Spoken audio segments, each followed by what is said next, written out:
Welcome back नाज़रीन। और आपने बात की डिसअपॉइंटमेंट और डिसअपॉइंटमेंट से मायूसी की, तो आपको लगता है कि आप मुझे बताएं, अगर फॉर एग्जांपल मैं एक इंसान हूँ, नॉर्मल ज़िंदगी गुजार रही हूँ अपनी, तो मेरा जो मायूसी का जो एक आने का खदशा हो सकता है या एक आने का प्रोसेस हो सकता है, वो कब शुरू होता है? एक्सपेक्टेशन से? Everything starts from expectation. उससे पहले जो आती है वो नी साइंस या रॉन्ग नॉलेज आती है या इग्नोरेंस आता है। बिकॉज अगर इग्नोरेंस होगी तो आप एक्सपेक्ट करोगे, अगर इग्नोरेंस नहीं होगी तो आप एक्सपेक्ट कैसे करोगे? क्योंकि the reality is not to expect. या हकीकत ये है कि इंसान एक्सपेक्ट ना करे किसी से, क्योंकि एक्सपेक्ट जब हम किसी से करते हैं तो अपनी मर्जी से बनाते हैं एक्सपेक्टेशन। वो तो नहीं बोल रहा वो ना, तो नहीं बोल रहा कि मेरी एक्सपेक्टेशन करो। दूसरा एक आज बड़ी खूबसूरत बात बताना चाह रहा हूँ, समझो तो बहुत बड़ी बात है। लोग जिंदगी में मुश्किलात में जब फंसते हैं तो टूट जाते हैं, नेगेटिव हो जाते हैं, डिप्रेशन के मरीज हो जाते हैं, हर चीज़ उनको ब्लैक नज़र आती है, ब्लू नज़र आती है, ज़िंदगी तमाम हो गई, अब कुछ नहीं हो सकता, ब्ला ब्ला ब्ला। हज़रत अली ने एक बात कही कि मैंने खुदा को पहचाना अपने इरादों के टूटने से। क्या कमाल की बात है कि हमारा कोई काम नहीं होता तो हम शिकवा करना शुरू कर देते हैं, अल्लाह से मुंह मोड़ लेते हैं। ये कह रहे हैं कि जब तुम्हारा कोई काम नहीं होता, तुम्हारी सारी मेहनत के बावजूद तुम्हारे इरादे पाया तकमील को नहीं पहुंचते, तो ये समझो कि एक बड़ी कुव्वत तुम्हारे ऊपर मौजूद है कि जिसके इरादे में ये चीज़ नहीं थी। ब्यूटीफुल। जिसके इरादे में, जिसके मंशा में, जिसकी डिज़ाइन में ये काम नहीं होना था, तो तुमने तो अपनी तरफ से कोशिश की, रिजल्ट उसके पास था।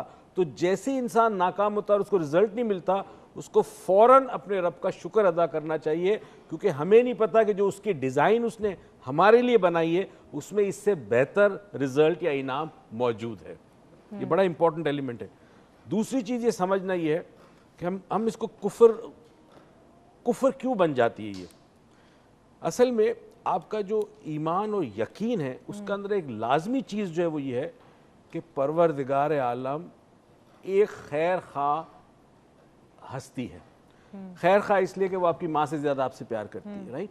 तो जब माँ से ज़्यादा प्यार करती है आपको, तो उसकी ज़ात से मायूस कैसे होगा इंसान? उसकी ज़ात से मायूस कैसे होगा इंसान मायूस अक्सर होते हैं अपने इरादों के टूटने से, अपनी बनाई हुई जो एक्सपेक्टेशन होती है उनके टूटने से, या अपने जहन में उसने अपने लिए कोई चीज़ बनाई होती है तो उसके खो जाने से या उसके ना मिलने से इंसान मायूस होता है।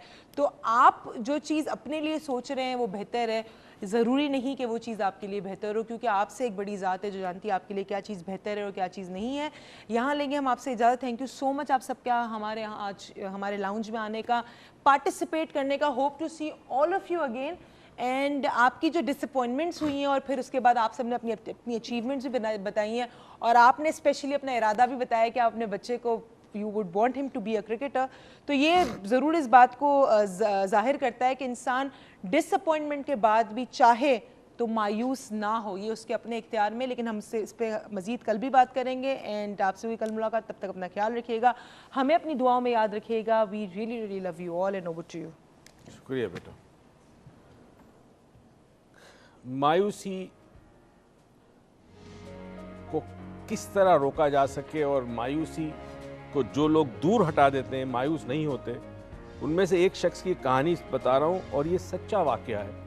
एरन रेल्स्टन उसका नाम है, नौजवान था, और ये वाकया जो है अमेरिकन एक रियासत है यूटा, तो यूटा के अंदर ये आया है, और वो खुद जो था वो किसी और जगह का रहने वाला था, और ये नौजवान को शौक था केविंग का। केविंग से मुराद ये है कि ये जो गार होते हैं उन गारों में जाना, देखना, ये ओरिजिन कितना है, इस गार के अंदर क्या मालूमात क्या मिल सकती है, क्या चीज़ें होती हैं।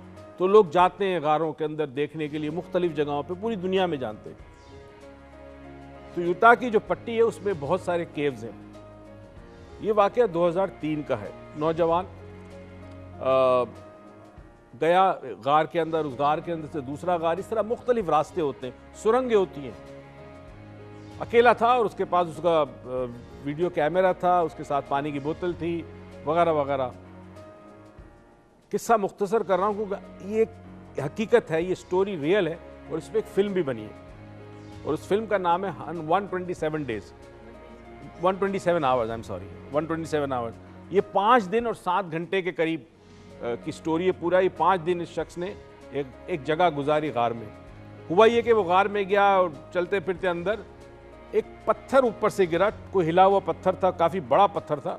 वो गिरा इस तरह से कि उसका हाथ जो है वो नीचे वाले पत्थर ऊपर वाले के पत्थर के दरमियान फंस गया। अब उसने बड़ी कोशिश की उसका हाथ ना निकले।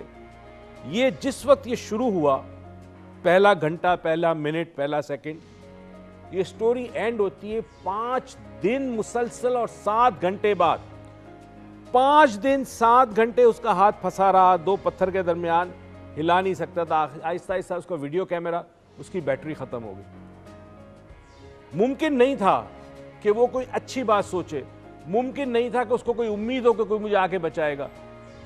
फोन का सिग्नल मिल नहीं रहा था, आसपास कोई नहीं था। ज़ाहिर बड़े मीलों फैले होते हैं ये गार। स्टार्ट में बड़ी कोशिश की, जब कुछ भी नहीं हुआ तो उसने हार नहीं मानी, वो मायूस नहीं हुआ, वो सोचता रहा, कोशिश करता रहा। मैं किस्से को शॉर्ट कर रहा हूँ क्योंकि ये फिल्म अगर देखनी हो तो ये दिल हिला देने वाली फिल्म है। आखिर में जब सब कुछ खत्म हो गया, पानी खत्म हो गया, 5 दिन तक खाया पिया कुछ नहीं, जो पानी बचा था वो पी लिया। बीच में बारिश होती रही, उस बारिश का कुछ पानी आया वो पिया उसने। उसका जो हाथ फंसा हुआ था, उसने पहले यहाँ पे एक रुमाल या कोई बांध कर उसने इसका ब्लड सर्कुलेशन पहले दिन से रोक लिया था। आहिस्ता आहिस्ता जब दौरान खून बंद हो गया तो ये हाथ बिल्कुल सुन्न हो गया। उस शख्स के पास एक छोटी सी नाइफ थी, वो जो पॉकेट नाइफ होती है ना आप रखते हैं, जिससे शायद सेब भी ना कटे प्रॉपर्ली। 5 दिन और 7वें घंटे उसने अपने हाथ को उस नाइफ से खुद काटा। जो हिस्सा पत्थर के अंदर था और जो बाहर था उसके दरमियान का हिस्से को उसने काटा और अपना आधा हाथ निकाल के वो बाहर आया है। 50 फीट तक उसने पहाड़ी को चढ़ा है, नीचे उतरा है। एक कपल था नीचे, उन्होंने देखा डिहाइड्रेशन कितनी हो चुकी होगी उसको। मगर अजीबोगरीब बात है कि उस शख्स ने उन तमाम औकात, जब वो अकेला था, तन्हा था, जब कोई उम्मीद नहीं थी कोई आके उसको बचाएगा, उसने उम्मीद का दामन नहीं छोड़ा।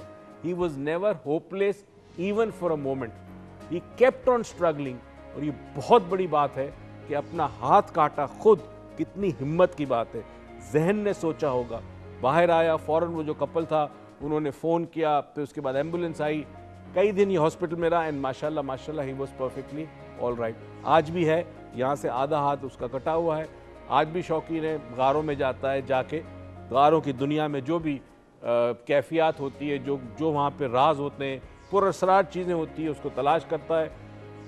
बताना क्या चाह रहा था, एक गैर मुस्लिम था वो, मगर उसने उम्मीद नहीं छोड़ी, उसे कहीं ना कहीं उम्मीद थी। हमें तो बचपन से ये सबक पढ़ाया जाता है, हमारे ईमान का हिस्सा है कि परवरदिगार हमेशा हमारे साथ है, कभी हमारा बुरा नहीं चाहता, वो हमेशा हमारे लिए मौजूद होता है, हमें सिर्फ पुकारना होता है। तो फिर हमारी ज़िंदगी में मायूसी क्यों? इस पर फिर आगे बात करेंगे। इस वक्त सिर्फ ये कहूँगा कि इस दुआ और उम्मीद से कि परवरदिगार आपको ज़िंदगी में बेतहाशा खुशियाँ दे, तौफीक दे के खुशियाँ दूसरों में बांटे। पाकिस्तान पाइंदाबाद।